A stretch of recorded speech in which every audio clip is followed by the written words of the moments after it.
rattlesnakes, being a member of the pit vipers, they have two large thermal pits right underneath their eye, often mistaken for their nostrils, but those actually pick up on infrared radiation.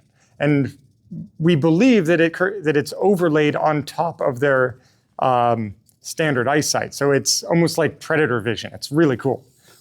Obviously, we can't know that for sure, but that's the current theory. Even if it is pitch black, if there is a body that is warmer than the ambient temperature around it, they can see it clear as day.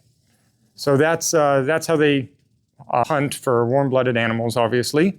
The way they get to where they are going to strike for that animal is using their Jacobson organ.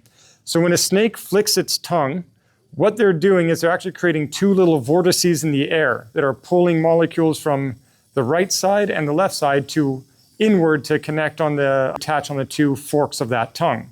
What we don't see is when they pull their tongue into their mouth, there's two holes in the roof of their mouth where those forks get stuck, and then they have a Jacobson organ, which analyzes the difference in molecules between the left and right side.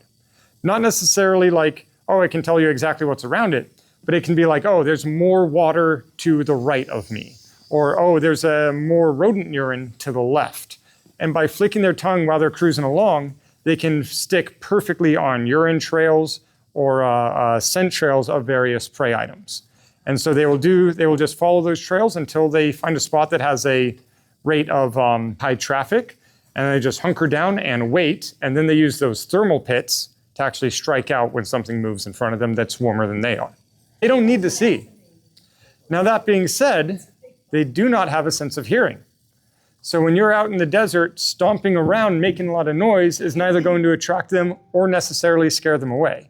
Now, if you're stomping around, chances are you're also making a lot of movement, and that's something that they can pick up on, so that it could drive them away. They're not attracted to or scared of loud noises. Just something to throw out there, because there's a lot of, I've heard people say, oh yeah, you have to smack around with a stick if you hear a rattlesnake. It's like, no, don't do that. Typically a rattlesnake can only strike about 1/3 the length of their body. So if you have a 3-foot snake, that animal has a strike range of about 1 foot. The largest rattlesnakes in Arizona rarely reach 6 feet. Arizona has some small rattlesnakes. So if you just give a rattlesnake a 6-foot berth, you're pretty good, you're safe. I'm not saying that you want to get close. I'm just saying, if you see a rattlesnake, don't feel like you have to go off like a mile off a trail to go get around it. Just walk around, it's fine. 6-foot radius, you're in the clear.